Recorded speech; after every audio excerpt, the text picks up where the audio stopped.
দিনাজপুরের বাঙ্গালবাড়ির বাসিন্দা মিরাজ শরীফ ভিন রাজ্যের কাজে গিয়ে ঘটলো বিপত্তি। কিন্তু কারণ কি বলুন তো? কারণ বাংলা বলতেই আটক, ধরে নিয়ে যাচ্ছে পুলিশ। গুরগাঁওয়ে হেনস্থার প্রত্যক্ষ অভিজ্ঞতার কথা শুনেছেন মিরাজ নিজের কানে, আর এই ঘটনার জেরে তার সঙ্গে যাওয়া অন্যরা ভয়ে পালিয়ে ফিরে আসেন। অথচ মিরাজ সেখানে থেকে যান, আর যার জন্যই আতঙ্কে নিঃশঙ্ক অবস্থায়। এমত অবস্থায় রায়গঞ্জের বিধায়ক কৃষ্ণ কল্যাণীর কাছে সাহায্যের আর্জি মিরাজের। সঙ্গে সঙ্গে আর্জি পেয়ে তাকে বাড়ি ফিরিয়ে আনার জন্য আর্থিক সাহায্য করলেন রায়গঞ্জের বিধায়ক কৃষ্ণ কল্যাণী। উদ্বেগ প্রকাশ করে বিধায়ক বলেছেন, এইভাবে ভাষার ভিত্তিতে কারো নাগরিকত্ব নিয়ে প্রশ্ন তোলা ভারতীয় সংবিধানের পরিপন্থী। বিজেপি শাসিত রাজ্যগুলিতে বাঙালিদের প্রতি বারংবার এমন আচরণ অগ্রহণযোগ্য। কিন্তু প্রশ্ন, বাংলা বলাতে কেন বাংলাদেশি তকমা? বারংবার হেনস্থার শিকার কেন বাঙালিরা? পাশাপাশি বিজেপি শাসিত রাজ্যে বাঙালি হেনস্থার অভিযোগে সরব হয়েছেন বিধায়ক কৃষ্ণ কল্যাণী।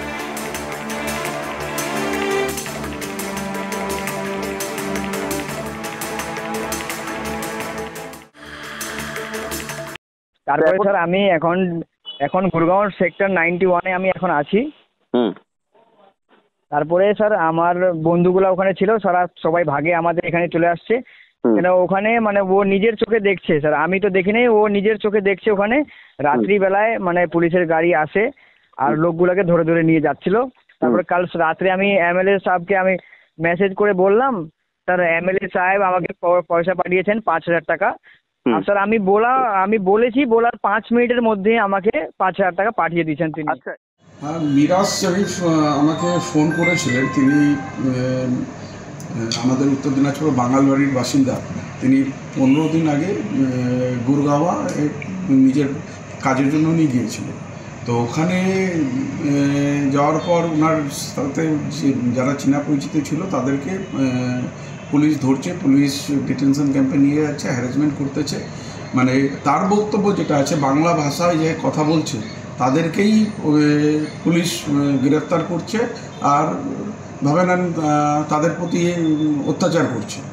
তো আমাকেও উনি ফোন করে বললেন যে দাদা আমি বাড়িতে ফিরতে চাই, কিন্তু আমি 15 দিন ধরে আছি এখানে, কোনো কাজে কোথাও বেরোতে পারছি না, মাথা লুকিয়ে আমি রয়েছি, আমার কাছে টাকা পয়সাও নাই, আপনি যদি একটু আমাকে হেল্প করতেন তাহলে আমি ফিরে যেতে পারতাম।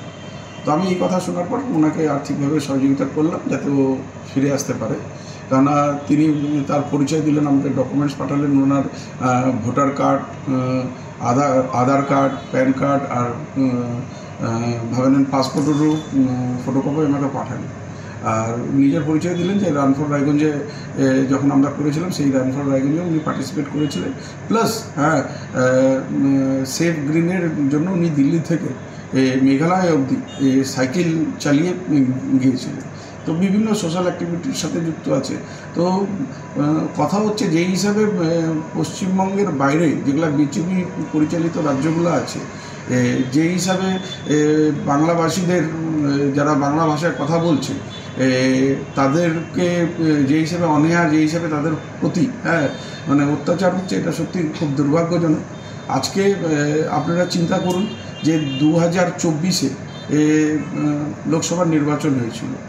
আজকে ভাবে না আমরা বিহারে শুনতেছি 80 লক্ষ ভোট কেটে ভোটারের নাম তালিকা থেকে বাদ গিয়েছে, পশ্চিমবঙ্গ নাকি যাবে।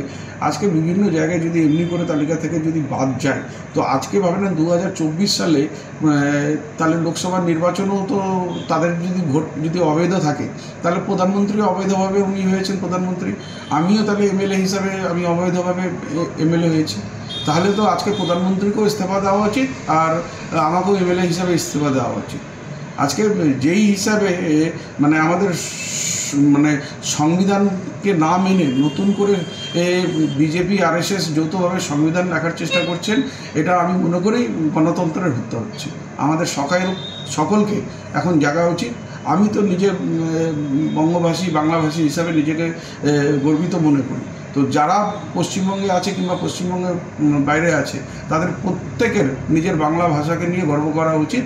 আর এটা নিয়ে আমরা প্রতিবাদে নামবো। আমাদের মাননীয় মুখ্যমন্ত্রী মমতা বন্দ্যোপাধ্যায় 27 তারিখ থেকে এই ভাষা আন্দোলন নিয়ে আমরা পথে নামতেছি, যাতে পশ্চিমবঙ্গের বাইরে সাধারণ বঙ্গবাসীকে বাংলাভাষীকে যাতে কোনো অত্যাচারের কবলে না পড়তে হয়, তার জন্য আওয়াজ তুলব। মানে তাদের কাছে এই ব্যক্তির সাথে আমরা কথা বলেছি, তিনি বলছেন যে সচিত্র পরিচয়পত্র রয়েছে, পাসপোর্ট পর্যন্ত রয়েছে, তাও তাকে হ্যাকেল করা হচ্ছে। এই যে তার একটাই অপরাধ, সে বাংলা ভাষায় কথা বলে।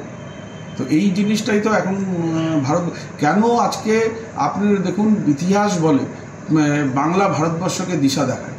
আজকে যেই হিসাবে আমাদের মানবিক মুখ্যমন্ত্রী মমতা বন্দ্যোপাধ্যায়ের জনপ্রিয়তা শুধু বাংলায় নাই, দেশ জুড়ে যেই হিসাবে শ্রীবৃদ্ধি ঘটছে, তাতে কোথাও না কোথাও ভাবে নেন বিজেপি সরকার মানে ভয় পাচ্ছে যে হয়তো এবার যে হিসাবে জনাদেশ, যেটা ওনারা বুঝতে পারছেন মমতা বন্দ্যোপাধ্যায়ের দিকে যে হিসাবে জনপ্রিয়তা বাড়ছে, আর আগামী দিনে জনাদেশও মমতা বন্দ্যোপাধ্যায়ের পাশে থাকবে, সেই ভয় পেয়ে যে একজন বঙ্গজননী প্রধানমন্ত্রী হয়ে যেতে পারেন, বিজেপিকে গদিচ্যুত করতে পারেন, সেই জন্য বাংলার বিরুদ্ধে ওনারা চক্রান্ত করছে। আপনি কি তার বাড়িতে যাবেন? নিশ্চিত, ও আসলে পরে যদি আসে ও আমাকে বললো দেখা করবে, আমি যাই, ও আসুক, যাই হোক, ওনার সাথে আসলে পরে আমার সাথে নিশ্চিত সাক্ষাৎ হবে। দাদা বলছি, রায়গঞ্জ বিধানসভায় হেল্পলাইন মানে নাম্বার না, অলরেডি এমন আমার কাছেও এসেছে যে আমার মারাইপুরা অঞ্চল থেকে কিছু যারা বাইরে কাজ করে তাদের পরিচয়পত্র সব কিছু আছে, কিন্তু সেখানকার মানে দিল্লি কিংবা হরিয়ানা যেখানেই আছে তারা, সেখানকার সরকার সেটাকে মানছে না। তার জন্য আমি আমার ভেরিফিকেশন করে আমিও আমার লেটার প্যাডে যে আমরা যে বিধায়ক হিসেবে একটা রেসিডেন্সিয়াল সার্টিফিকেট ইস্যু করি, সেটাও আমি ইস্যু করেছি আমার লেটার প্যাডেও, যে ওনাকে আমি চিনি, তার ইয়েটাও আমরা দিয়েছি, কিন্তু সেটাও তারা মানছে না। তখন আমি রায়গঞ্জ পুলিশের আইসিকেও আমি বললাম যে এটা পুলিশ ভেরিফিকেশন করে আপনারা পাঠান। দেখুন, যে কোনো ডকুমেন্টসকে, পশ্চিমবঙ্গের কোনো ডকুমেন্টসকে তারা তওজ্জু দিচ্ছে না, তারা মানতে নারাজ।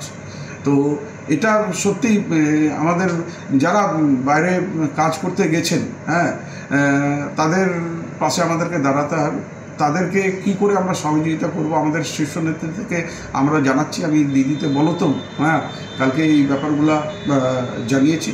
এখন ওনাদের কাছে মানে শীর্ষ নেতৃত্বের কাছে সাজেশন নিয়ে আগামী দিনে যেটা করবেন সেটা আমরা। যারা ওখানে আছে, এমন সময় হয় যে মানে পুলিশের পক্ষ থেকে বা বিধায়কের হেল্পলাইন নাম্বার ওখান থেকে না, নিশ্চিত আমার সাথে এই বিষয়ে মুশারফ হোসেনেরও কথা হয়েছে। তিনি অলরেডি ইটারে ক্যাম্প করেছেন। আমি আর মুশারফ, কেননা আমার যেখানে গৌরী এলাকা যেটা রয়েছে সেটা মাইনরিটি বেল্ট রয়েছে, সেটা ইটার বিধানসভার সাথে একদম লাগানো আছে।